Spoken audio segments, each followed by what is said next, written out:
একটা কথা মনে রাখবে কি, বড় সবাই হয় কিন্তু মানুষ বড় হয় না, বড় হয়েও বড় হয় না। কারণ মানুষ বড় হয় তার গুণে, বড় হয় তার চরিত্রে, তার কথাবার্তাতে, তার ব্যবহারে, তার ঠিক আছে। যেমন অনেক কম বয়সী লোকেদেরও আপনি শুনে থাকবেন কি অনেকে সম্মান দেয়, রেসপেক্ট করে কথা বলে। কেন?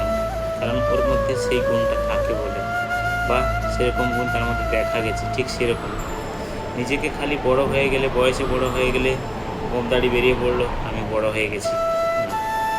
বড় মানুষ ব্যবহারে হয়, কথাবার্তাতে হয়, তবে গিয়ে সমাজে নাম পায়, সমাজে কিছু করে দেখালেই যায়, তাহলে কিন্তু ও সারা জীবন বড় হয়ে থাকে। আর দুদিনের বড়, জোর করে বড় হওয়া 2 মিনিটের ব্যাপার। সামনে দেখা হলো, কেউ রেসপেক্ট দিল, তারপরে যেই ছোট লোককে সেই ছোট লোক। আর বড় একমাত্র যদি হও, সবার কাছে হও, বাবা মার কাছে সবাই ছোট।